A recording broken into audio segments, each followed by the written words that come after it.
राघव चड्डा, वय फक्त 37 वर्ष, पण कामाचा आवाका मोठा.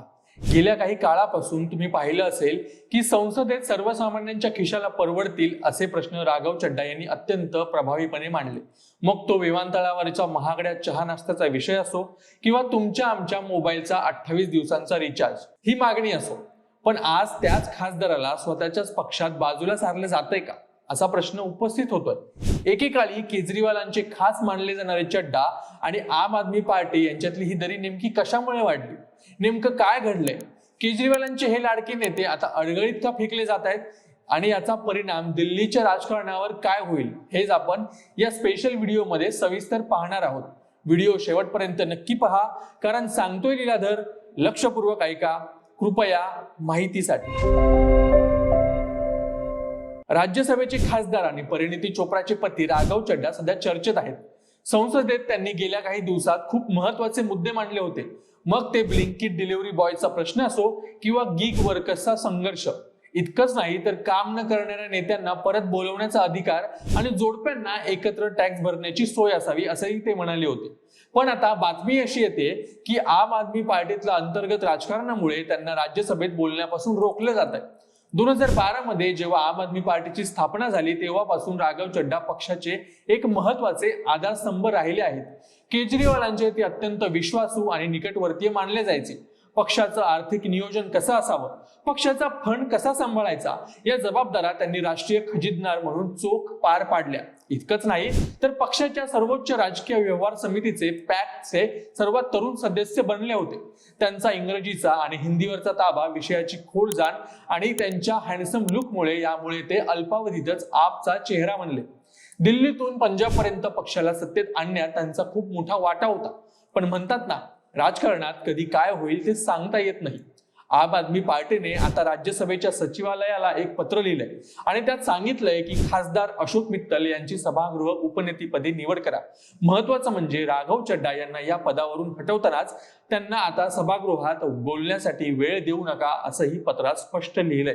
खरं तर चड्डा आणि पक्षामधील ही दरी गेल्या काही दिवसांपासून वाढतच चालली आहे. मागच्याच आठवड्यात आपने आपल्या स्टार प्रचारकांच्या लिस्टमधून त्यांचं नाव काढलं होतं. पक्षातल्या मोठ्या घडामोडींवरही राघव चड्डा यांनी गेल्या काही काळापासून मौन पाळलं होतं. 2025च्या दिल्ली निवडणुकीत पक्षाचा पराभव झाल्यानंतर त्यांनी स्वतःला पक्षाच्या धोरणापासून थोडं लांबच ठेवलं होतं.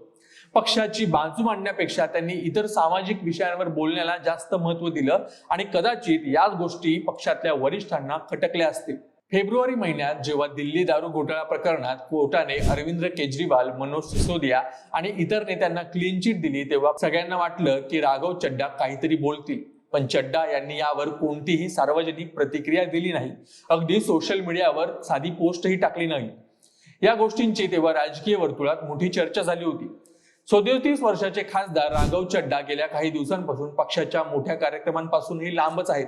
मग ती केजरीवाल यांची पक्ष कार्यालयात घेतलेली प्रेस कॉन्फरन्स असो किंवा जंतर मंतरवर झालेली मोठी सभा, राघव चड्डा कुठेच दिसले नाहीत. विशेष म्हणजे ज्या सभेत केजरीवाल यांनी भाजपवर जोरदार हल्लाबोल केला होता, तिथेही चड्डा यांची अनुपस्थिती सगळ्यांना खटकली होती. राघव चड्डा हे पेशाने चार्टर्ड अकाउंटंट CA आहेत आणि 2012 मध्ये जेव्हा आपची स्थापना झाली तेव्हापासून ते पक्षाशी जोडलेले आहेत. एकेकाळी त्यांना अरविंद केजरीवाल यांचे एकदम जवळचे मानलं जायचं. त्यांनी पक्षाचं नॅशनल ट्रेजरर म्हणजे खजिनदार म्हणून काम सुद्धा पाहिलं होतं. पक्षातल्या सगळ्यात मोठ्या राजकीय व्यवहार समितीचे ते आजही सदस्य आहेत. इतकंच नाही तर जेव्हा इंडिया आघाडी बनली तेव्हा सगळ्या पक्षांमध्ये ताळमेळ बसवण्यासाठी त्यांनी महत्वाची भूमिका बजावली होती. डिसेंबर 2025च्या हिवाळी अधिवेशनात राघव चड्डा यांनी काही महत्वाचे प्रश्न लावून धरले होते. त्यातला पहिला मोठा मुद्दा होता गिग वर्कर्सचा. ब्लिंकिट, झोमॅटो आणि स्विगीमध्ये काम करणाऱ्या पोरांना जे कमी पगार मिळतात त्यावर त्यांनी आवाज उठवला होता. हे जे 10 मिनिटाचं डिलिव्हरीचं मॉडेल आहे हे किती धोकादायक आहे आणि या कामगारांना कोणतीही सामाजिक सुरक्षा मिळत नाही, हे त्यांनी संसदेत ठणकावून सांगितलं होतं. त्यानंतर त्यांनी डिजिटल कंटेंट क्रिएटरसाठी पण बॅटिंग केली. जे शिक्षक किंवा इन्फ्लुएन्सर इंटरनेटवर माहिती देतात त्यांना अनेकदा अल्गोरिदम किंवा चुकीच्या कॉपीराईट स्ट्राईकचा त्रास होतो. यापासून त्यांना वाचवण्यासाठी 1957च्या कॉपीराईट कायद्याबद्दल बदल व्हायला हवेत अशी मागणी केली होती. आरोग्य क्षेत्राबद्दल बोलताना त्यांनी एक राष्ट्र एक आरोग्य उपचार या विचाराला पाठिंबा दिला होता. सरकारी सोबतच खासगी हॉस्पिटलची सध्याची दयनीय अवस्था आहे त्याबद्दलही त्यांनी आपली चिंता व्यक्त केली होती.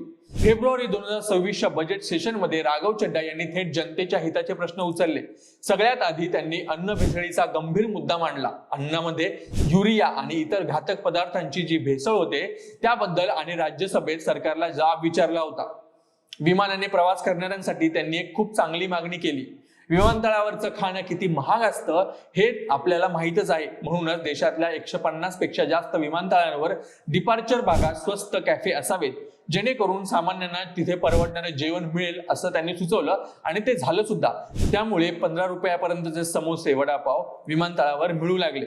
मोबाईल वापरणाऱ्यांसाठी त्यांनी एक कडक मुद्दा मांडला. कंपन्या सध्या 28 दिवसांचा रिचार्ज देतात, तो बंद करून पूर्ण महिन्याचा 30 किंवा 31 दिवसांचा रिचार्ज असावा अशी मागणी त्यांनी केली. एवढंच नाही तर आपला जो डेटा शिल्लक राहतो तो वाया न जाता पुढच्या महिन्यात वापरता यावा असंही त्यांनी ठणकावून सांगितलं. बँकिंग बद्दल बोलताना त्यांनी सांगितलं की खात्यात मिनिमम बॅलन्स नाही म्हणून बँका जो दंड लावतात तो पूर्णपणे बंद व्हायला हवा.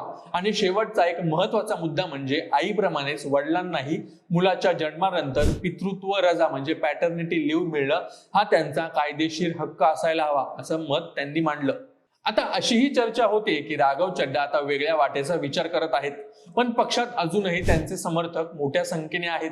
इंडिया आघाडी समन्वयक म्हणून त्यांनी जी भूमिका बजावली ती पाहता त्यांना डावलणं पक्षाला महागात पडू शकतं. उपनेते पदावरून काढल्यानंतर राघव चड्डा यांनी एक्स वर एक 3.5 मिनिटाचा व्हिडिओ टाकलाय. या पोस्टमध्ये त्यांनी इव्हिल आय वाला इमोजी सुद्धा वापरलाय. व्हिडिओमध्ये त्यांनी दाखवलंय की कसं त्यांनी संसदेत सामान्य लोकांसाठी आवाज उठवला होता. त्यात त्यांनी मध्यमवर्गीयांवर पडणारा टॅक्सचा बोजा, मोबाईल रिचार्ज मध्ये होणारा 28 दिवसांचा स्कॅम, इनकमिंग कॉलचे चार्जेस आणि डेटा संपवण्याची कटकट, पेपर लीकचा विषय आणि प्रदूषणाचा मुद्दा या सगळ्यांवर भाष्य केलंय. इतकंच नाही तर हेल्थ इन्शुरन्सवरचा जीएसटी, विमानतळावर मिळणारे महागडे पदार्थ, पॅटर्निटी लिव्ह आणि बँकांमध्ये मिनिमम बॅलन्स नसल्यावर बसणारा दंड अशा लोकांच्या खिशाला परवडणाऱ्या महत्वाच्या विषयांची झलक त्यांनी व्हिडिओत शेअर केली आहे. आणि दुसरा व्हिडिओ त्यांनी असा शेअर केलाय की ही माझी काय चूक झाली की मी सामान्यांच्या प्रश्नांवर मत मांडतोय, असाही त्यांनी प्रश्न हा व्हिडिओच्या माध्यमातून विचारलाय.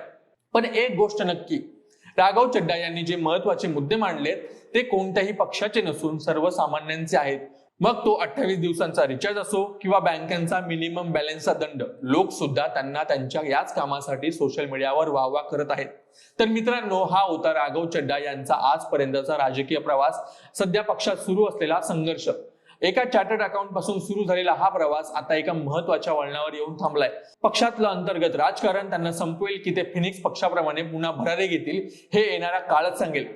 तुम्हाला काय वाटतं? राघव चड्डा यांनी मांडलेले मुद्दे, मोबाईल रिचार्ज किंवा विमानतळावरचा जेवणाचे मुद्दे तुम्हाला पटतात का? आणि पक्षात त्यांना मिळणारी ही वागणूक योग्य आहे का? तुमच्या प्रतिक्रिया आम्हाला कमेंट्स मध्ये नक्की सांगा आणि अशाच व्हिडिओसाठी अभिजात मराठी विशेषला नक्की सबस्क्राईब करा.